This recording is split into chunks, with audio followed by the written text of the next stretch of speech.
Hello everyone, and welcome back to my channel. And if you have not been to my channel before, then thank you for coming along. Please subscribe if you would like.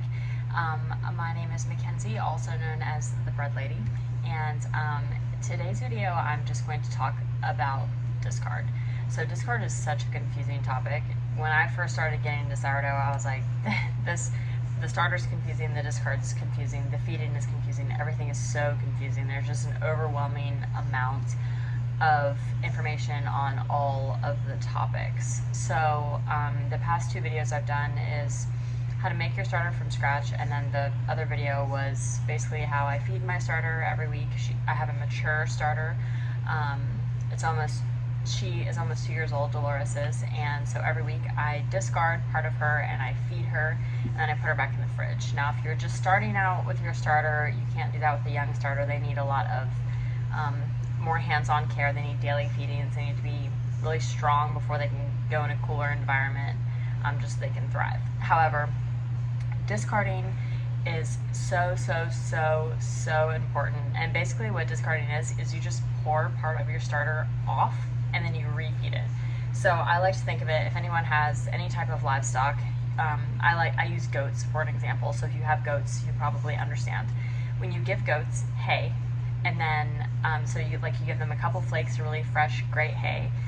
Over the next day, they're gonna eat all of the good parts, but then you're gonna see where they've laid on it, where they've peed on it, where they're trampling through it. And then a couple days goes by, they're gonna need that old hay scraped out, and they're gonna need to be given new hay. And that is essentially what you're doing with discarding and feeding your starter. Now, if you don't have livestock and you've never fed an animal hay, you need to take away the old food and give them new fresh food so they keep thriving, is essentially how I like to look at it. So I'm just going to talk a little bit about discard today, and why it is vital and important for your starter, and what you can do with it. So stay tuned. You guys saw Murphy, but this is my other little dog, Levi. He's wonderful. I love him so much.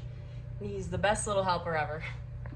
Okay, so here's my jar of discard, and I keep this jar in the fridge and I just add to it. So every time I feed my starter, if I'm not baking, which I explained in the first video how I do that, if I'm not baking and I'm just discarding, or I'm just starting my new starter, so I need to discard it to feed it fresh food, I just pour all the discard into the same jar until it gets full, and then I use it. So if I'm just making a starter, the first few weeks the discard is just going to be like flour and water. Over time it develops a really great flavor, and I feel like it really enhances a lot of recipes that you can use it in. So the first few weeks of making your starter, you do not have to keep the discard. People have fed their plants with it, and there's a lot of things that you can do if you just don't feel like wasting it, like just throwing it in the trash. I totally get that. I kept my discard like after the first week of making my first starter. I started keeping it. It didn't really do much to the recipes, but as my starter was more mature, I keep all my discard basically. So with my mature starter, the discard that I use, I feed that, and then I use that as my starter all week. And then I feed Dolores and I put her back in the fridge. And then that way I have no discard essentially. So I've used that discard to make a new starter for the week, because all discard is unfed starter. So you pour the discard off. You can use it however you want, or if you don't want to use it at the time, then you just put it in a jar, keep it in your fridge, and you can use it in recipes. So if you have for a good active starter, every time you feed it, whether it's weekly if you keep it in the fridge or however you do it, you discard part of it into a jar, you feed your starter, you put your starter back in the fridge, or you bake with your starter, however you want to do it. And I started feeding my discard because then I don't have any discard. So when I do get a lot of discard in my fridge, I get very overwhelmed, and I'm like, I gotta do all this baking. I already bake a lot and have a full-time job and part-time job, so like I don't have time to constantly be baking. And when I just saw like 3 jars of discard in my fridge, I would just get overwhelmed. However, there is a lot of benefits to keeping discard. I do love to have a little bit of discard on hand because I make pizza dough with it. I put it in cookies, brownies. I make biscuits.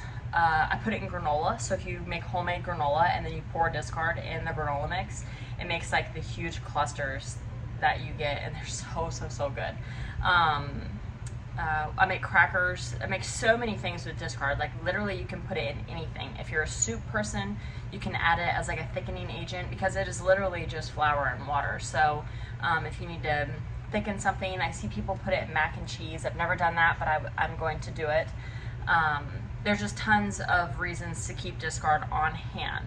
But if you're like me and you don't want an overwhelming amount, you can watch my first video on how I feed Dolores and use her discard as my starter for the week. But if you have a brand new baby starter that you were just starting out and it's not active, you're growing it, you have to discard it before every single feeding. And that discard you do not have to keep on hand. I would not recommend until a little bit farther down the road, maybe 7-10 days, and then you can start keeping it. Another thing that you can do with discard is once you have an active starter, you can't do this with a young baby starter if it's not active, but I could pour out a little bit of this into a jar, and then I could feed it for a couple days just to get it reactive, and I could give it away to someone as my starter. So that's another option. There's so many reasons to keep it, and I love it. And I see some people have like an overwhelming amount of starter on hand, and I'm like, you don't have to do that. And a starter, your discard does not have to be fed, so it's not active. So basically the yeast babies in here are very cold.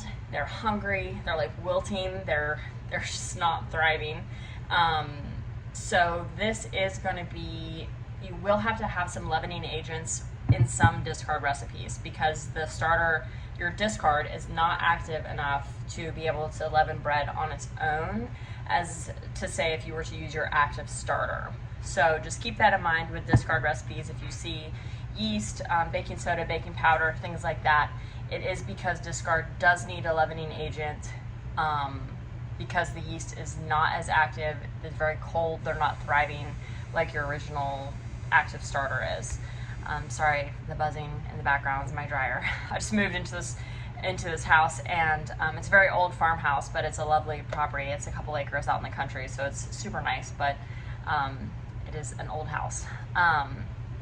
Anyway, so that is what I do with my discard, and I know it can be very confusing, but it's only as hard as you make it. And that's what I like to tell people. I'm like, sourdough, it can be as hard as you make it or as easy as you make it. I take the simple route because I just feel like it really is so simple when it comes down to the core of things, and anybody can do it. Anybody can take care of a starter. Anyone can make bread. If I can do it, anyone can do it. I didn't bake from scratch until September of 2022, and now there's been weeks where I've made 20 loaves of sourdough bread, and I never even baked a loaf of bread before I did that. So it's like, really, if I can do it, anyone can do it. So I hope this kind of helped clear up discard and what you have to do with it. And it is essential. You do have to do it, but there are ways around having just jars and jars and jars of discard. And so I'll just do like one more clip just to kind of give you the cliff notes. I feel like that was a little bit rambly, but I feel like you guys can stick with it. I just try to make it as not overwhelming and non-confusing as possible. Okay, so to end this discard video, if you have a brand new baby fresh starter that you're creating and trying to make active, you do not have to keep the discard, but you do have to discard. So after the first week or two, you could start keeping the discard, but wait until your starter is active before you were to maybe give it away, or things like that. But you can start using it in recipes like brownies, cookies, crackers, etc. If you're starting a baby starter. And if you have a good active starter, you do have to discard before every feeding, and you can keep your discard in the same jar. You do not care for the discard. It just goes in the jar, you screw the lid on tight, you put it in the fridge. And from your active starters discard, you could give this to friends. You could pour off like 100 grams into a jar, feed it for a few days, it comes alive again, give it away. You can make pizza, pizza dough. I have a wonderful, I'll have to find the recipe and share it, but I have a wonderful pizza dough recipe. You can use it as a thickening agent. You can use it in homemade granola. There's tons of ways that you can use discard, but it is very vital for a healthy sourdough starter. And basically, if you didn't discard, you would have so much starter because every time you feed it, you would have more and more and more. So you would have like this overabundance of discard and, of starter. You'd have like a 5-gallon bucket probably in like a week. So definitely you need to discard, and it's a very confusing subject, but I hope this kind of cleared it up for you a little bit. If not, I love answering everyone's questions. You guys ask wonderful questions, so please ask away and I'll answer to the best of my knowledge. And you can also follow my Instagram as @thebreadlady with 2 underscores. I have a lot of past content I've posted. I've been on my Instagram for a while, but obviously just started my YouTube, so just trying to get a couple videos out, and then hopefully next video or 2 I'll get some really fun baking content. My brother Oompaville is going to kind of help me with a better setup. I'm recording on my phone, so audio isn't the greatest, and I'm like editing from a little like iPhone video editor, and it has like me starting and stopping the video and stuff, so sorry about that. The videos will get better as I go on, I promise. But I really appreciate everyone, and please like and subscribe if you haven't, and thank you guys, and I can't wait to get more content out to y'all.